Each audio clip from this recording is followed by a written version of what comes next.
Okay, everybody, welcome to Party Rental Knowledge. This is Justin from Party Rental Knowledge. Don't kill me, just a little bit late today. I got Steve from Action Rides here. Yeah, I dozed off eating a little bit too much food.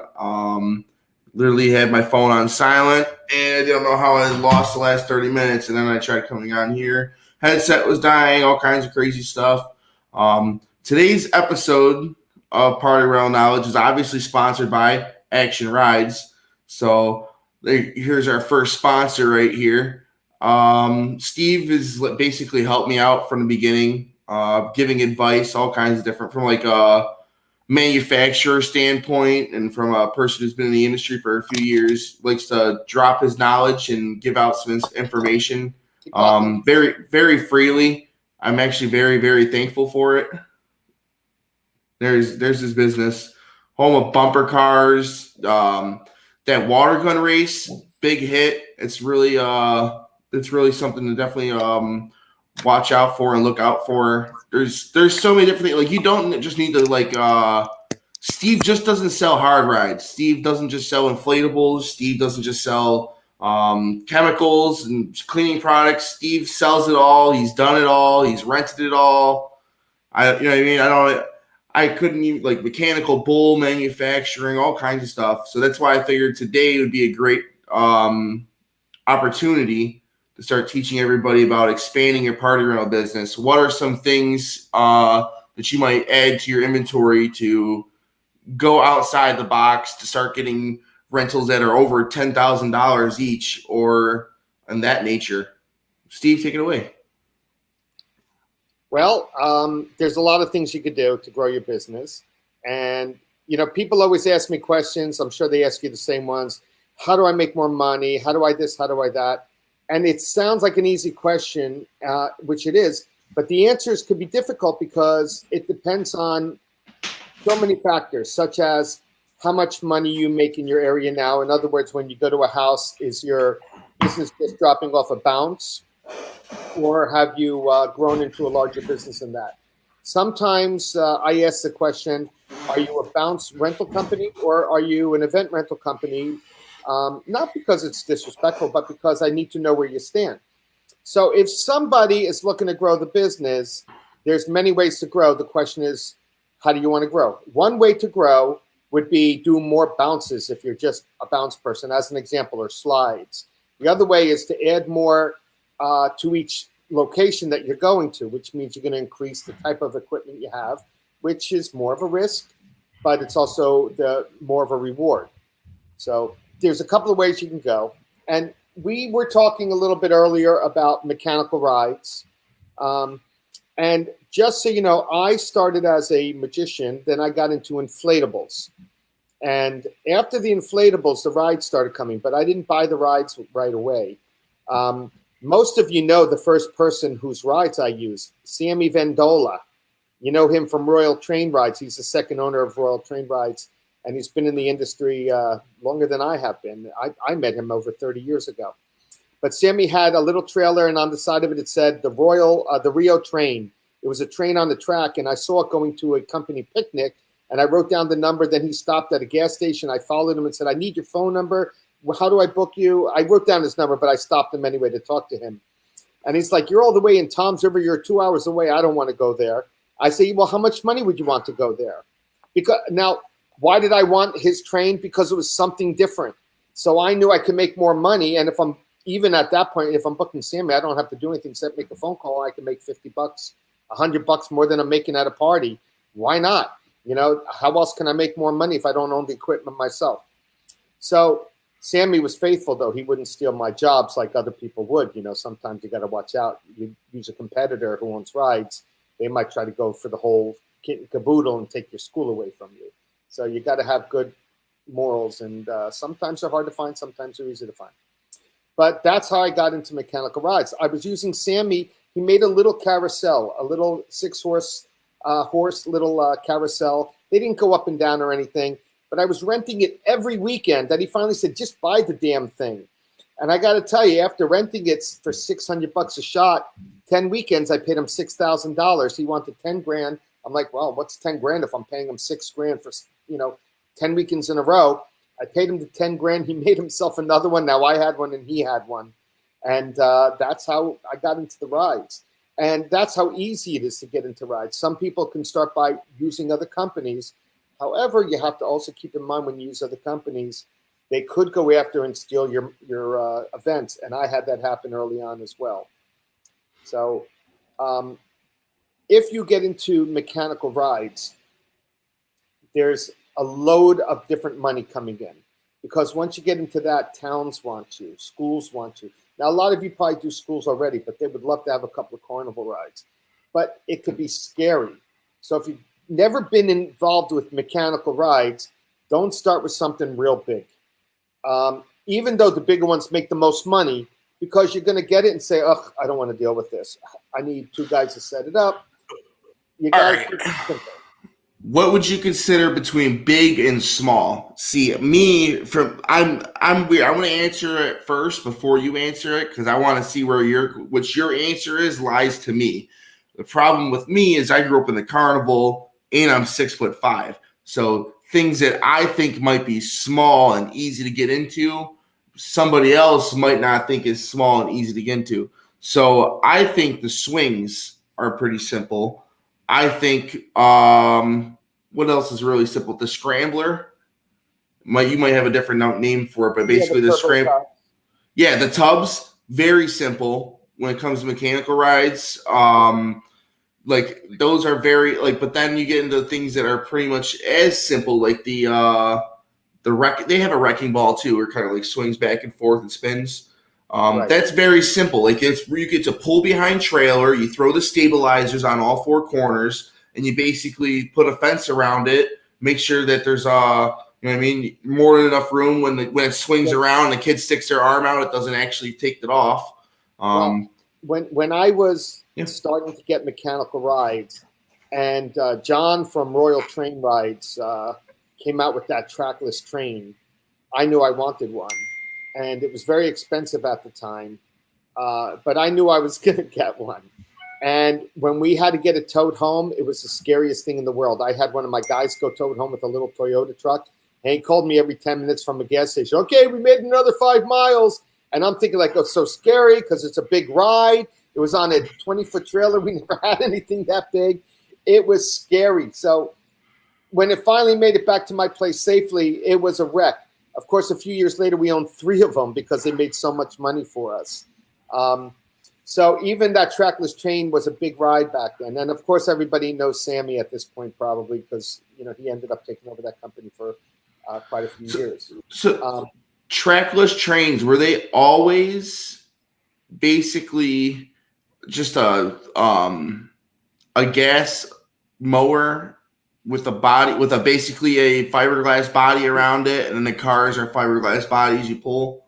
Is that basically it's been like from the beginning? John he was from Front Royal, Virginia. That's how he named the rides Royal Train Rides. John, who was the original guy, he was a great guy. He was very country. He would be at every trade show, and most likely you saw him in flip-flops because that was fancy for John. And he was a great musician, and he was just a sweetheart of a guy. And he looked like somebody who played a banjo, and he had that hillbilly look to him, a thin guy.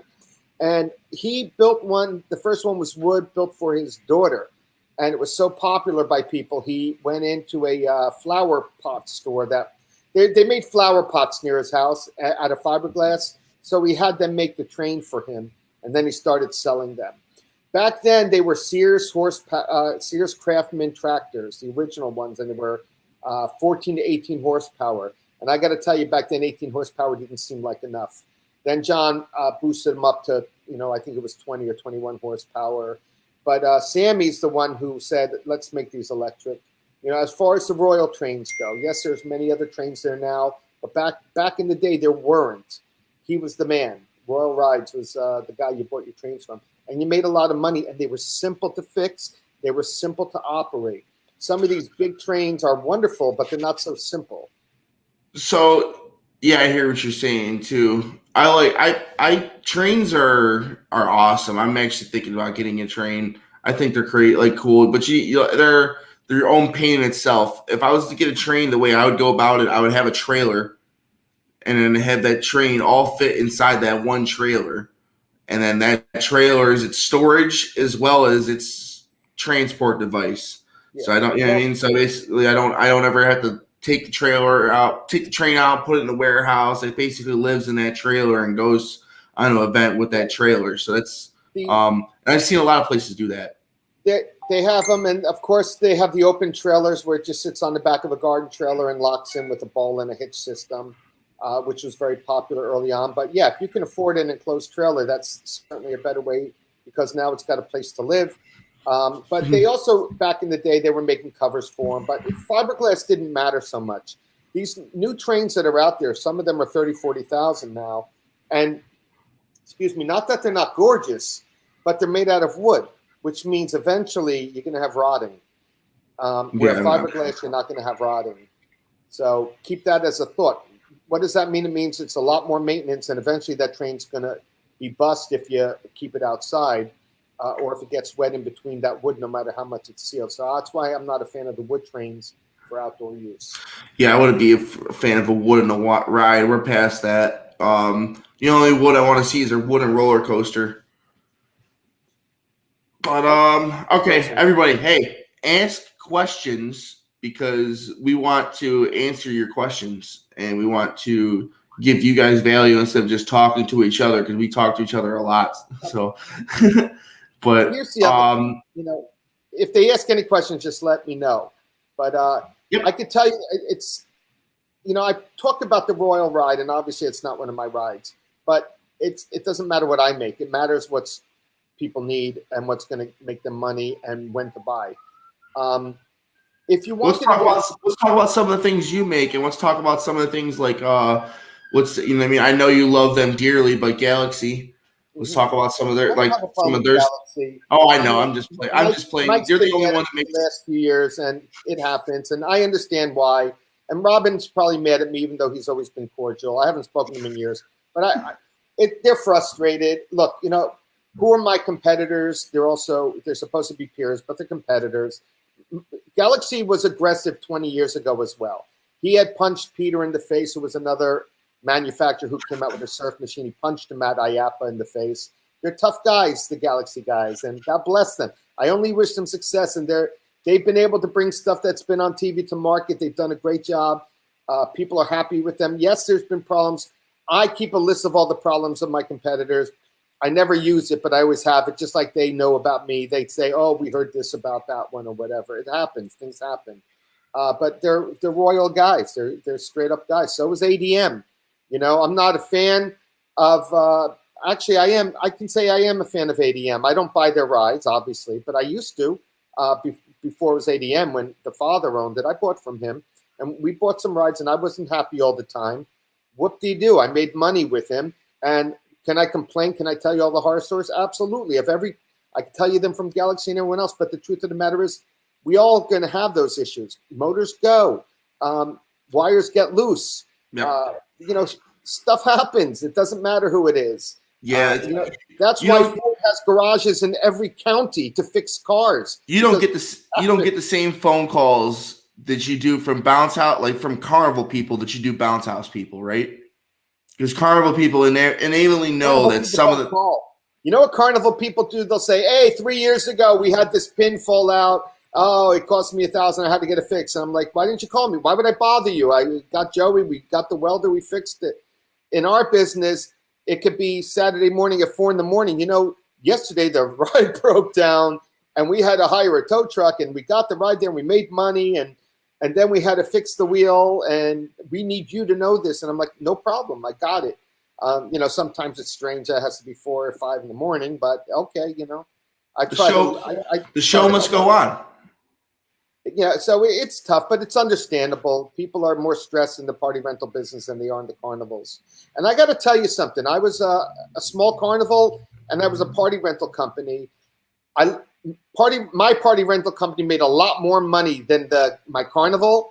However, my carnival was great, no stress. I was the boss. Because when I set up at a street fair, if they're going to be nasty to me, I can pack up because it's my dollar. They're not taking the risk. But when you go to someone's backyard, sometimes they treat you with the disrespect like you're their slave, or, they don't know how to treat people, or like, oh, you're finally here. Well, get over there. It's like, excuse me, I'm happy to help. Just like they treat waitresses and servers. Sometimes people are disrespectful instead of realizing we're all equal, whether you have more money or less money.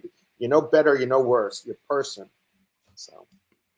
Yeah, I don't like the degrading. I don't like that stuff. I walked into a restaurant one time, and literally it says right when you walk on the door, we might be out of sour cream. It was Chipotle. I'll tell you what restaurant it was. It was Chipotle. We're out of. We might not have all our ingredients. It says right on the freaking door. And as soon as I go up to the counter, it says right on the counter and on the freaking in the glass, we might not have all our ingredients. And the first thing the lady behind the counter says to me is, we're out of sour cream, because it's 45 minutes before closing. I shouldn't even be in there in the first place, but it's scoop and go, so I don't feel as bad. Right. So you know what I mean? I went in there, and there was, you know what I mean? I'm not looking for it. Don't open, like this lady's in front of me.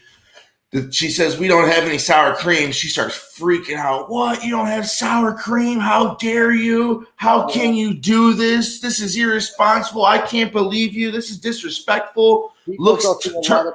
She turned to me and she goes, can you believe this? And she's roasting this little girl who's not a manager, barely out of high school, behind the counter.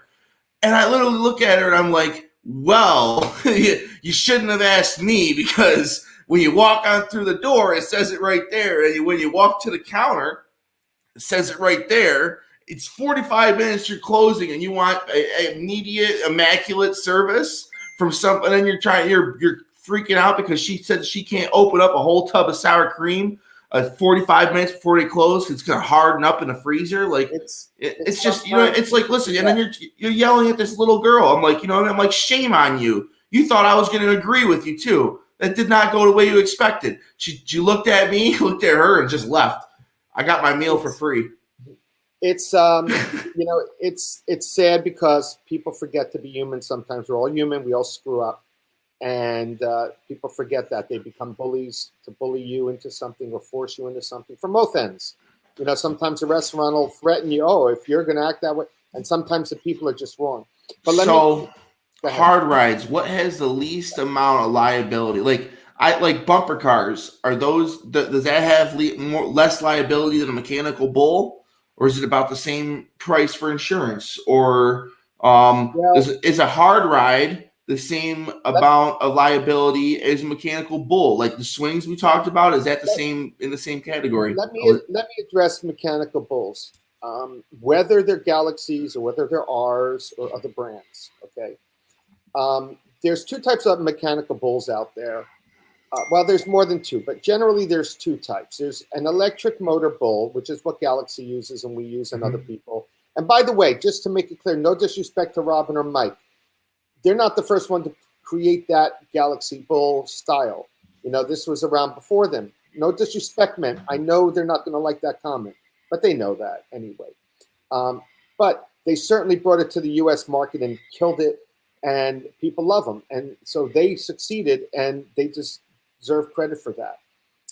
But I could tell you the electric bulls, because I am used as an expert witness on cases with electric bulls or hydraulic bulls. To me, and I'm not your insurance broker speaking, the electric bulls are, compared to a hydraulic bull, very safe, much safer. It's a different type of ride. That doesn't mean you can't get hurt on a mechanical bull. Now, because I'm an expert, there's many different ways I look at things. I don't always look at a mechanical bull. Look, some states consider mechanical bull a game or a sport. Some states consider it an amusement ride. So with games and sports, there are certain risks. Whether you play football or whether you're on a mechanical bull, it's a sport type of activity for some states. So there's variables there. So when there's that risk, an inherent risk, you can get hurt on something like that. And even going further, back in the days, we had an amusement park in New Jersey that's been getting a lot of press called Action Park. And they nicknamed it Traction Park because people got hurt in there. But I haven't seen the video, but people always tell me, but they always call me to ask about it. But the point is this, the activities in Action Park You swing from a rope and jump into the water. Of course you can possibly drown or get hurt. You have to have the ability to do those things. The slides back then were made out of concrete, then coated with paint that was for the marine paint. So you got scraped up if you fell off your mat. They were not fiberglass and plastic like they are now. But that wasn't just Action Park, that was everywhere.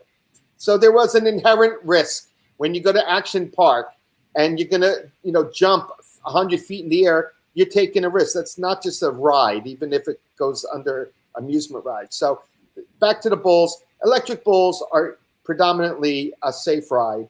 Can you twist an ankle falling off on it? Sure. Can you twist other things? It's possible. But overall, it's a safe ride because it's not trying to throw you off the bull. You're being thrown off by the width of it, by that it's hard to sit on, where hydraulic bulls are actually bucking you off like a bull would. So you're being forced off of that bull. Yeah. That's where you can have more injury. So, yeah, it's more of a. I would say electric bull is more of a slip. Like it kind of just like it's the right angle. It kind of throws you off. Yeah, it kind of throws you off a little bit and it stops. Whereas in hydraulic is straight. Just like trying to chuck you off. It's very aggressive, but it's totally different. Like less forgiving too. You can't stop them on a dime like you can electric. You kill it, boom, the motor goes, it whirs. But no, seriously, back to the question. Well, let's get back to the mechanicals for a second. If you're new to mechanical rides, it's best to find a ride that you hit a stop button and it controls the ride for 2 to 3 minutes, and then you hit the stop button, or it automatically stops. Our rides automatically stop, most of them. Sometimes we build them where the operator has to stop them, but we like to have them automatically stop after 1 to 5 minutes. Why? Because then nobody complains, he got a bigger ride than my son got. So we don't like the operator to be in charge of how long the ride is, because we don't want the operator to say, okay, there's nobody here, I'm going to give you a 10-minute ride, when the ride should only be 2 minutes, because after 2 minutes, kids throw up or whatever, if they're spinning. So there's things that we take the operator, we make it easier for the operator. We call it KISS, keep it simple, stupid, right? That's what Ringling Brothers used to say. Don't make it difficult. So if you're going to get a ride, you want a ride that's going to take 1 or 2 people to set up, that you can make 1,000 to 1,200 or 800 off of. So you're making the amount of 3 or 4 bounces, depending on if you're East Coast or West Coast. You can make a lot more money. And I got to tell you, mechanical rides bring in a lot more money. I used to spend days saying, what ride can I stick on the back of this truck and still use just 1 or 2 guys for, so we could load it with 5 inflatables and put a ride and sell it as a package. So try to convince customers to take 1 truck with it, because we got to go there anyway. Might as well get a bounce, fill it up with bounces and get 1 ride on the back, so I can make the most money out of that truck for the day. Again, if you're doing bounce houses, and no disrespect, I own 300 of them, all types of inflatables. But if you do 10 bounce houses in a day times $80, that's $800. Times 200, if you're here, it's 2,000. Now imagine if you did, 2 mechanical bulls in a day. Our area was getting 1,500, but it's a lot less driving, a lot less gas, a lot less workers. So if you can get a rock wall and get $1,000 a day, now I know the prices have come down in certain areas. It's much better to do 1 rock wall than it is to do 5 inflatables. But you got to be confident, and you got to have a little more training, as far as the operator goes. Yeah. You can't just send anybody out. This whole podcast is all over the place, but this is really important too. When you get into zip lines and rock walls and stuff like that, there's parts too that are yearly costs. You don't just pay once for it. You have to replace the freaking cables every single year. Yeah. You have to replace this to the hydraulics. The tension point, the belays on a what I mean. They have to be replaced every so often. Yeah, exactly. So here's the deal: rock walls are simple to operate in general. Zip lines are more difficult. So if you're a starter, don't get a zip line, get a rock wall. Don't get a Euro bungee if you're a starter. This is only my opinion. Everyone can say their own opinion. I'm more thinking of insurance-wise. At what level? Because everybody tells me once you get a mechanical bull wall, get a rock wall, get an inline jump. It's all the same insurance. But then if you want, I got to tell you, the bumper cars are tremendous. They're easy to operate. One guy could set them up, and they're getting up to $3,000 for 4 hours everywhere. Is it the So same amount insurance as a mechanical it's bull, though? there's no problem insuring. We've never had an incident or accident on our bumper No, no, cars. no. No, I'm not talking about problems insuring. I'm talking about cost of insurance. Is it as much as a mechanical bull or even less? That's going to depend on who's writing you, but I'm going to say it's less because they find us to have very little liability. That's why it But I seems it's so simple. It's easy to set up. You only got 4 cars. It's an enclosed here's the area. advantage. And I'm promoting it, but I'm only promoting it because it makes sense to promote it for this. And I'll get into ADN rides to be fair. The thing about bumper cars is it's all ages. So it can go out to the intermediate school, it can go out to the high school, it can go out to the colleges, and it can go out to corporate. So you hit a lot more markets with it. And if you set it up at a town fair, people love bumper cars. Grandparents will go on bumper cars. They might not go in a teacup ride, which I also manufacture, but they might not want that kind of a ride. The other thing is, so all ages is a great thing, but sometimes all ages means more setup time. But with the bumper cars, it doesn't. With our turbo tubs, it's a one-person setup. And you can go fast or slow. So it's all ages. Same thing with the swing ride.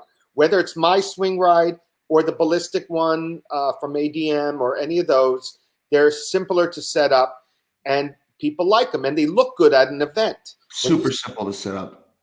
Right. I know you've set up ours quite a bit when you worked for that other company.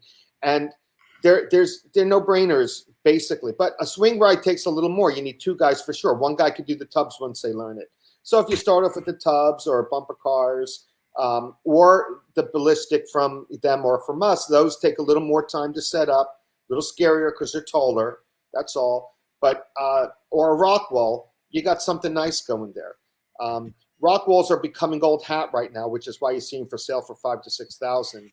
They've been out for a long time. But the turbo tubs and those rides still do well. People want them.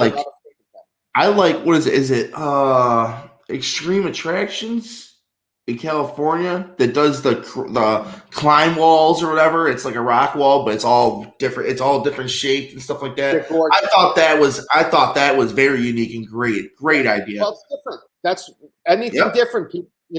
Look, your customers when you set up a rock wall, kids, if it's flashier, they're going to want to go on it more, right? But in the rental business, sometimes that's not the biggest concern. The biggest concern is having something to rent in the first place. And but yeah, flash is cash. That's what they say in the business. The more flash. That's what they say in the carnival business. That's a carnival term. It's funny too when you just got into that because the carnival people, a flash is actually say you have a happy birthday and it's individual letters, happy birthday. Well, a flash would be just one giant card that says happy birthday. That's what I think. I'm pretty sure that's what she said it was. That's what their flash is. And I was just like, oh, well, that's like all the little extra stuff, which is their flair. They call it flair, all the little stuff you put around it. That would be considered flash to me. When you put a carnival game out, and you put a bunch of teddy bears in it, it's called your flash. Yeah. That's your flash. Whatever's going to draw people in. Right. And all of our rides come with music and lights. Now, some people say, take off the lights. Can I save $500? They make deals like that. But in general, they come with music and lights. The lights don't do much during the day, but seeing the bulbs there, some people like it anyway. But if you're doing nighttime, most of our rentals are 4 hours. That's the other thing, guys. If you're spending money on a big ride, not that you can't do 2-hour rentals or 3 hours, but if you're saying like you do a 2-hour rental and now the ride's stuck for the rest of the day and you only made $400, try to do up to 4 hours and sell it for $800 instead of $200 an hour, hoping to get $800. If you can get 6 for the ride, but people say I want it for 2, you could say, well, it's 600 because it's the whole day, as opposed to saying it's 200 an hour. The other thing I did was to fight my rides. If they didn't go for 4 hours, is I made the first hour real expensive, like $250 for the first hour and $100 each additional hour. So this is some things you guys can do too. So this way you don't get beat on, and you say it's minimum 2 hours, but at least you're getting $250 for the first hour. They want it cheaper, keep it another hour. So you don't kill yourself by renting something for just 2 hours and making half the money for the day. Just a little thought on that. Perfect point. We got a question for you now, finally, because nobody wants to ask questions. You can ask more questions, people. We got a whole bunch of people in here. You guys are all quiet. And girls are all quiet tonight. So how long do the batteries in your bumper cars last? And how's the maintenance on them? Okay, the maintenance is very simple. They're almost maintenance free. Nothing's maintenance free, but they're almost maintenance free. As far as the batteries, they last 7 to 11 hours depending on the batteries, and as long as you keep them off the concrete floor and keep them charged. Sometimes we supply the batteries. We say batteries are not included. Once in a while, we make deals with batteries, but we usually suggest certain batteries that we would tell you to buy. But they'll last 7 to 11 hours. They'll easily last 11 hours if you charge them right. And they're not regular car batteries. I had a guy one time say, your cars suck. And I'm like, what are you talking about? He goes, they never run right. He brought them down to me. And I'm like, you got the wrong batteries. He goes, blah, blah, blah. I put our batteries in. And he goes, wow, they work fine now. And I made a video showing with the auto batteries are sparking. They were the wrong batteries. Try that. Try AA and a AAA. You'll see the same results. But, it happens. People don't know. Sometimes they don't ask the manufacturer. Online, one more thing is you'll notice a lot of people when they have a problem, even with an inflatable, they ask online on your site or on one of our sites or whatever, but they don't ask the manufacturer, what should I do if I need 500 pounds? The manufacturer is who you should go to. And if you don't feel you can talk to your manufacturer, go to another manufacturer and do your best that way. So there's your answer. The maintenance is very little. If you're running them on concrete, you'll replace the wheels, some of the wheels once in a blue moon. That's about it. Otherwise, you'll be fine. Here's something I want to say about batteries nobody talks about. If you let your phone completely die, your battery in your phone just has half its life, basically. It just became half as useful. It'll only charge and work to half what it was when it originally was you fully drained it. And that work goes for all batteries. So if you let your battery fully die and you kill it completely, you're ruining the life of your battery and the longevity. So that battery that lasted 10 hours, that's why I tell you, your phone will last 2 days. That's why your phone lasts 2 days. And then you let it fully die, and then suddenly you just drain the battery out and ruin the life of the battery. So now it only lasts 6 hours, 8 hours. That's interesting. Very few problems over the years. We've had problems, minor ones, but things, whatever, this happened, that happened, but nothing major, nothing that wasn't simple. The circular bumper cars, I'd have to they would run for about 2 hours, and I have to throw another battery. I'd change the batteries out. They keep selling them used. There's a reason. Yeah. I owned circular ones years and years ago that I bought from somebody who I still consider him a genius, but they were crap. I hate to say it, they were falling apart. You had to keep fixing. That doesn't mean everybody who makes a circular one makes a bad one. I had customers a few years ago asking me to make them, and I didn't want to make them because if I'm only making 3 or 4, it doesn't pay for me to do the jigs to make the sale. So I was looking at maybe 10 or 12 China factories. I was over there, so I was visiting them. I found 1 or 2 that were really good. They all look the same, but there's a lot of differences in the quality. You got any pictures on you? You got any pictures of your car? You got any pictures of a flyer of your bumper cars or anything like that? Yeah, I'm just kidding. So you're in your office, you got flyers. I saw you pulling one out from the beginning. I bet you there's bumper cars on there. Of course, somewhere there is. Let's see if I can show them to you. All right. Hold on, I'll little to the left. Yep, there you go. And that even if you're getting cars from whoever, you mentioned another person makes them, you gotta buy the pit from Steve. You gotta buy the pit from Steve. He's got he's got a couple of them actually. I just saw the one that you have the bumper car pit where it actually goes in a circular. It's like a circular with the median in the middle. It's got like the 2 pillars. I like that because as far as liability wise, in my opinion, they do this in the carnival. They want you going all in the same direction, so you can't go head on. So this way you're all going around, and you bump each other like that, side to side. New Jersey is the toughest state for engineering.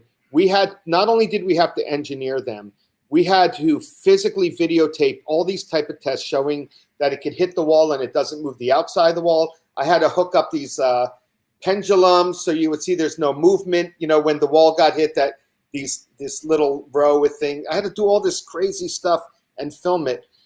And then the state commented to my engineer, who's a very famous engineer. He actually works with ASTM. They said, We had no choice but to pass them because he did all the tests and everything passed.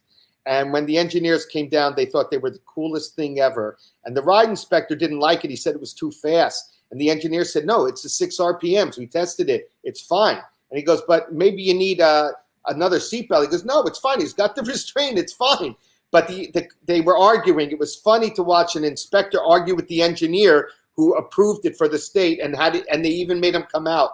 But since then, it's been running, and they're all over the place.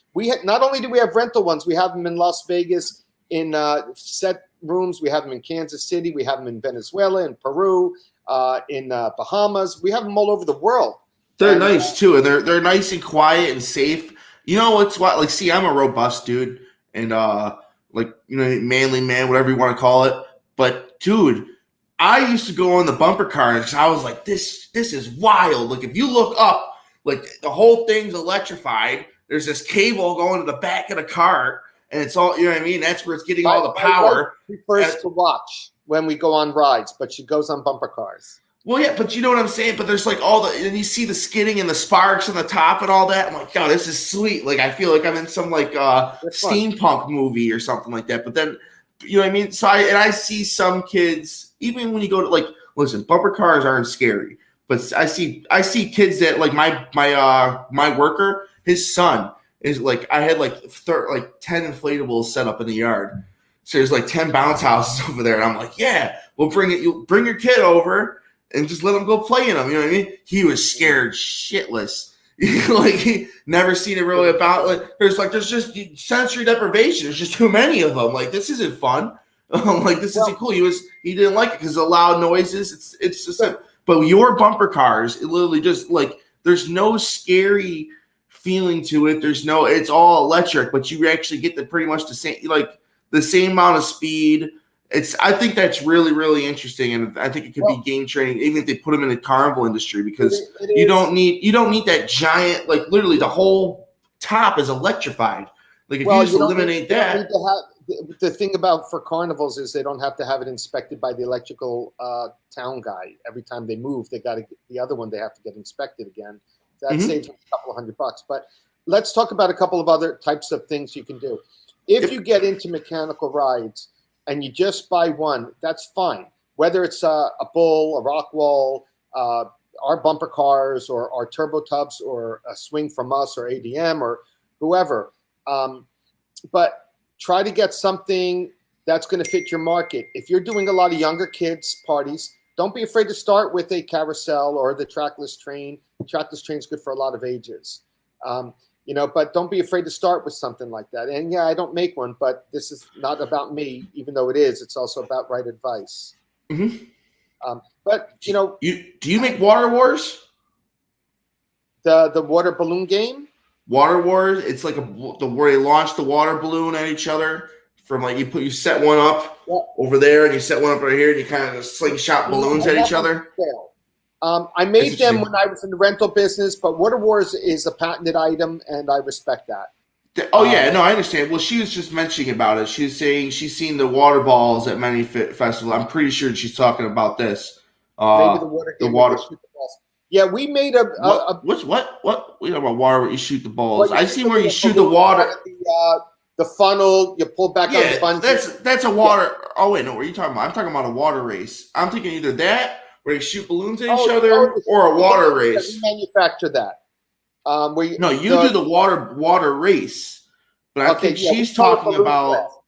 Yeah, exactly. Yeah, it's a water race at a carnival. Yeah, I'm sorry. 4, 10, 12 guns or 20 guns. You shoot the guns. You hit the clown or the duck in the face, and it blows up a balloon and pops it. Things like that. But she's definitely talking about Water Wars because she's talking about $5 for 5 minutes, and that's you shoot as many balloons at each other, and I'm pretty sure that's what she's talking about. Well, ask her to clarify it. Well, tag Illinois. Let us know what we're talking about. Talking about the water shooting game where you shoot at the clowns and you blow up the water balls. Are you talking about where you pull back and you like? Oh no, she's talking totally even different. See, I wasn't even thinking about it. She's talking about the Zorb balls that you get inside of on the water pit. The water balls. Yeah, they are water balls. See, she knew what she was talking about. I'll tell you, the first person in the U.S. that I know of that sold those was Steve Gray, Inflatable 2000. He made them. I had Steve on. That's awesome. I didn't know Steve did that for the first time too. Steve's cool. If you haven't seen the video with Steve Gray, definitely go check that out too after all this, because he's definitely got a whole bunch of ideas. First of all, one of the manufacturers here in the USA sent in to their inspector that you have to be out of the water balls within 5 minutes or you could die. And that inspector sent it into Washington, and it shut down the water balls in many states, because if you could die, then you shouldn't be in it. Now, we've been manufacturing water balls for many years, and of course, after that, the sales went tremendously down. What they sell now are the Zorbs. Why? Because the Zorbs have an opening. You're getting inside two balls, so it's like a double wall. The water balls were like the hamster balls. You get in, you put a leaf blower, you blow it up, and then you walk on water. Of course, you're using a ball someone else didn't. But yeah, the problem with that too is you're getting inside it, and they say heat stroke. They say you could die from heat stroke. That's what their whole thing is. It's the reason they don't do Zorb balls in New York State too. Well, when this notice came out, New Jersey sent that it was stated in the manufacturer's manual. He was trying to get them passed that you could die if you're not in there. If you're in there for 5 minutes, which was an error. Or maybe that's what his engineer came up with, but that's just not the facts. However, let me make it clear. If you get a water ball, it should always be supervised, and you should have a certain amount of time, whatever your manufacturer says for those water balls. Don't just listen to me and think you can live in there, because you need oxygen. And that's for everything that we do too. Like, and then even if you're manufacturer operator error or lack of an operator is when you get into a problem most of the time. But even if you follow all the manufacturer's guidelines, there's something that people don't think about account too. Okay, so you know what I mean? ASTM says use this size stake, and then your manufacturer says use this size stake, but Oklahoma says you have to use 4-foot stakes because they have crazy tornadoes there and all the time. So that's what Oklahoma might recommend. So who do you defer to in that thing? Who's right? The manufacturer, ATSM, and then the state that you're actually in. That's where it gets crazy. Who is right has nothing to do with what a state or ASTM, it's which do you have to follow. But the situation that you're talking about, what about the tensile strength of the material? What if it's only 500 pounds tensile strength? It doesn't really matter how big the stake is. It's going to rip the material, or it's going to rip the threads. And how wet was those threads last week when they went out to a party? If they were wet overnight before you dried it out, those threads might tear a lot quicker than 500 pounds or whatever the pressure is. So it's not going to matter in that point. Of course, you have to follow your state guidelines, even though I used to say, well, if there's an accident, we're going to sue you because you're the one who told me to put a foot pedal on a ride like a Ferris wheel, where if my rule of thumb is kind of just go with whatever one is the worst, in my opinion, or the hardest, in general. At least in the states with ride inspectors, you better listen to your ride inspector. Well, what I'm saying is, if your state requires you to use this size, but ATSM requires you to use a bigger size, I would go with ATSM. Yeah. You see what I'm saying? Just because you can't really go wrong with going bigger if it's through a standard like ATSM. Well, right? A bigger can break the material too. But you're still ATS. But I don't use my big stakes on mine anymore because of you saying that. But I would use ATSM stakes because that's still a standard, right? I remember we were talking about this before. Well, you got to follow what your state. Look, my feeling is whatever the manufacturer says is who you should be following. But if you're in a state where they do ride inspections, you have to respect your ride inspectors and your engineers, even if you disagree with them. And they're not always family friendly. You know, sometimes they've seen too many things that they don't want to deal with us little guys. You know, we're kind of a pain to them sometimes in their eyes. But the point of the matter is, the bigger the stake, the bigger the chance you're going to rip your bounce house too. So you got to follow standards. What I'm trying to say is they're talking about. Yep. This one is the Zorb, which is two inflatables, basically, an outside and inside. And this one's the hamster style, where you just blow it up and you're inside. These So are free for $5.99 if you act me. free for $5.99. You want a brochure? Give me a buzz somehow someday. I'll send you. What was I getting at though? So that must not be important. What else can we talk about here? Playa balls not having no. No. Okay, so New York State, what would you do? Would you use ATSM stakes or would you use just the regular little crappy ones they sent to you? Because me personally, I like bigger stakes. I want to use a standard stake, so I would use ATSM stakes just because it's bigger. But I'm not using tent stakes like they would be acceptable in Oklahoma, which I was doing, just because it's more simpler. My engineer works for ASTM. He is very important to them. I'll leave it at that. He's high on their list, and he's involved thoroughly. When he did some of our inflatables, he put down the dog-style stakes we call auger stakes. There's two different styles. One auger stake has like a drill at the end of it, and you screw it in, and the other one is just a spiral. And that's what he wanted because those are the strongest stakes. They didn't have to go more than 18 inches in to be strong, but they had to have that spiral to do what he wanted them to do. And he is an ASTM engineer. Now, some people say, no, you just need the 30-inch stakes and you bolt the hull down on an angle, which is what we did many years as well. So you have to follow what the manual says or what the state says. Your state gets to override the manual, even if it's ASTM, because they're the boss. They're your boss. So we have all individual states that work together. Okay, that was rolling my eyes for working together, but yeah, I hear you. Right? So crappy stakes doesn't matter if they're crappy or not. If the manual says use our stakes, that means in the old days we had separate blowers. We had to bring out the same blower that came with the bounce. You couldn't use another blower because it was considered unsafe, even though it was the same damn blower.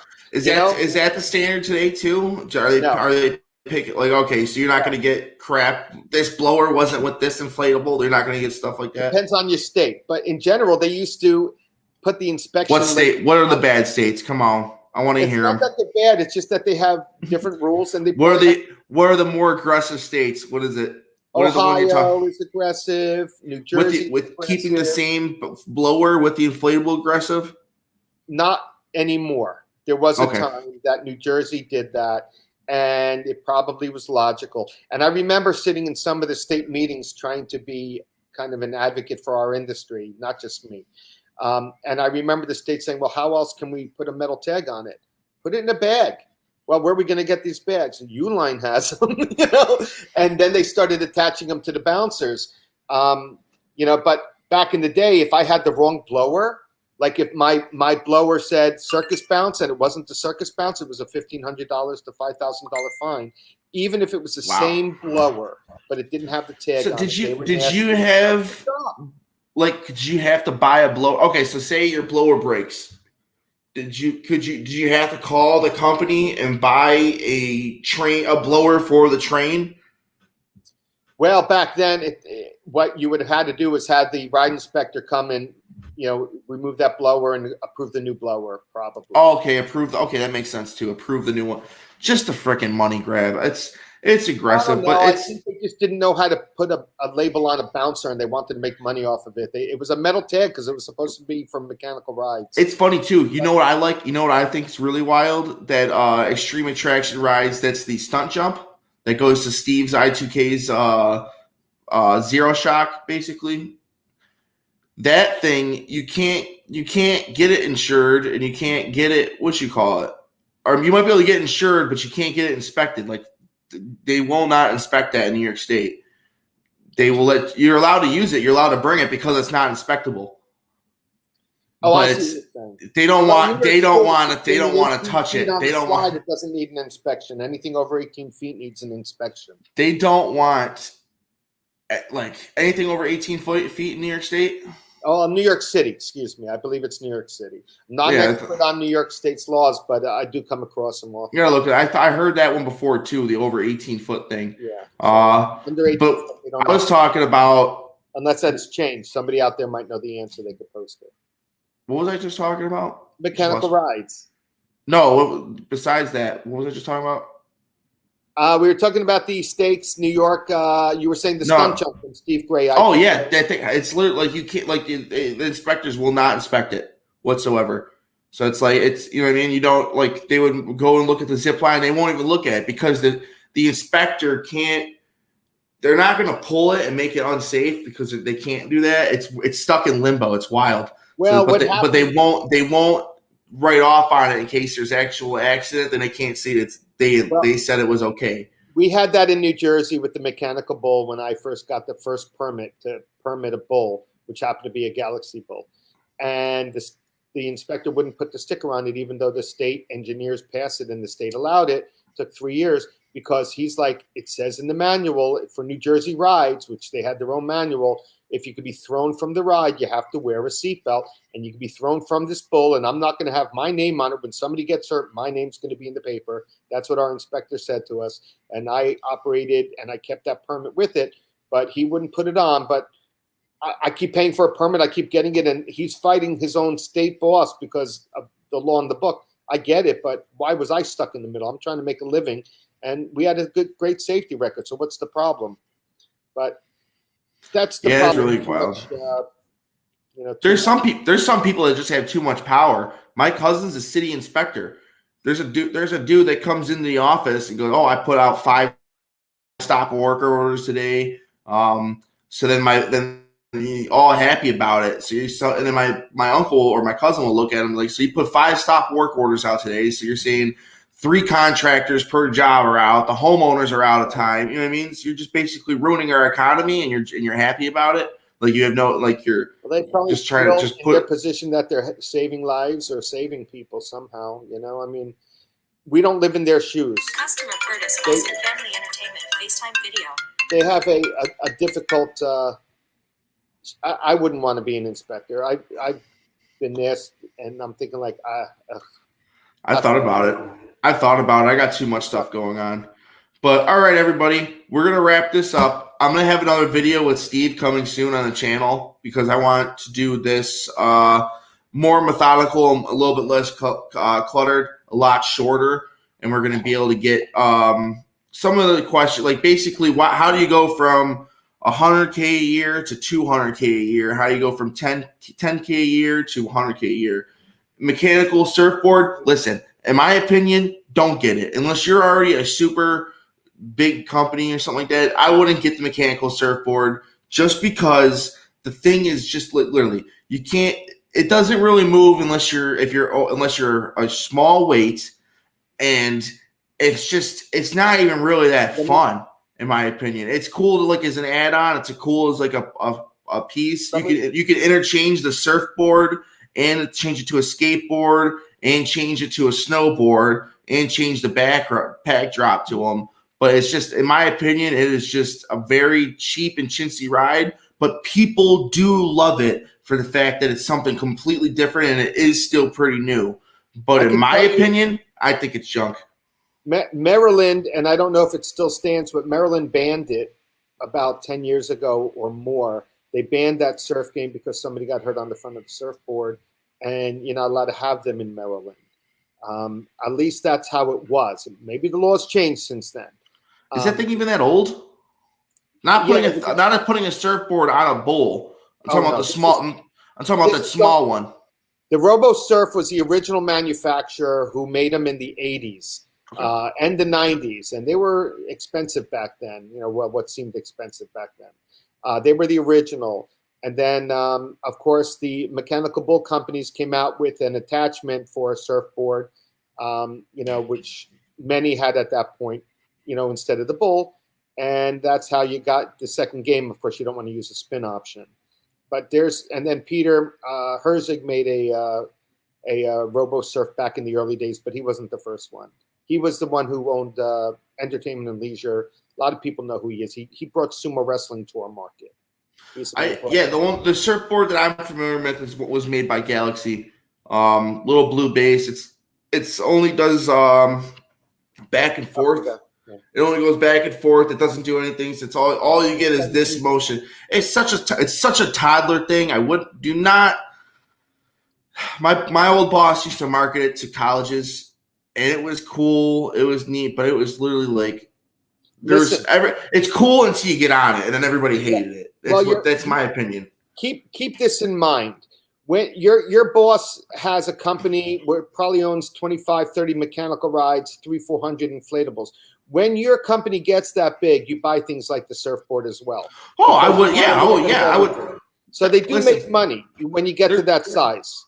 There's things that I would buy just because it looks fun, and I wouldn't have figured it out. And it's the same things that every single major company would buy. And even if they don't like it, it doesn't work out, I bet you they still make money on it. And that's one thing with these companies. We all kind of get stuck in the, oh, this is a cool idea.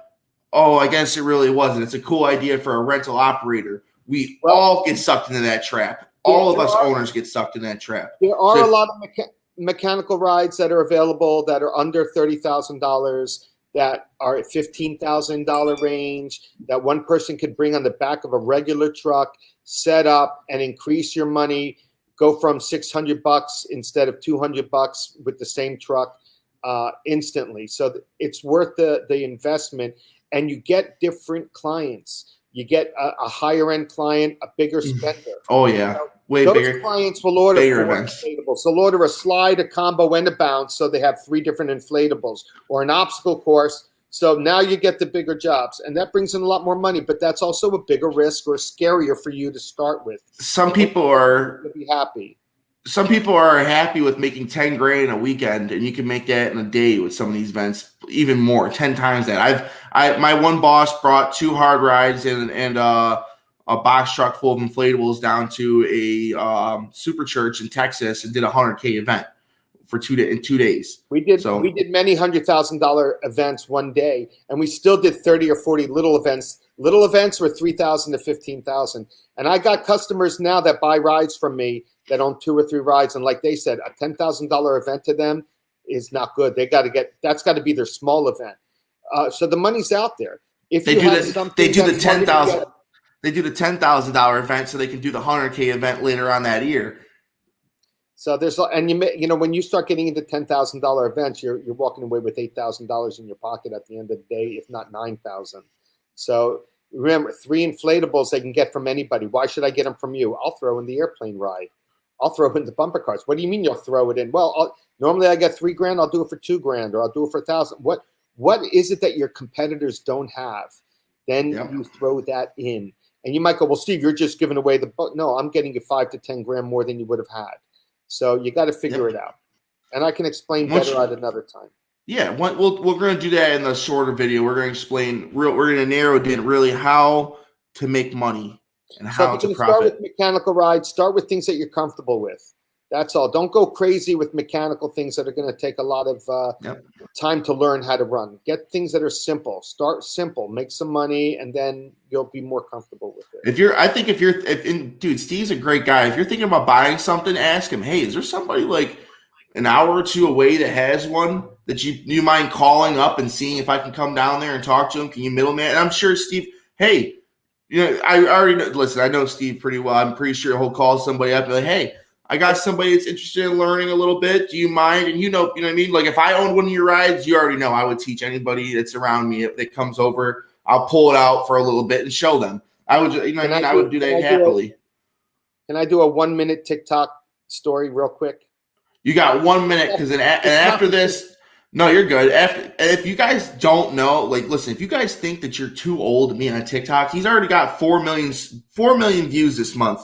He hopped on TikTok. On the one video yesterday, it hit 6 million. It hit 6 million. See, that's insane.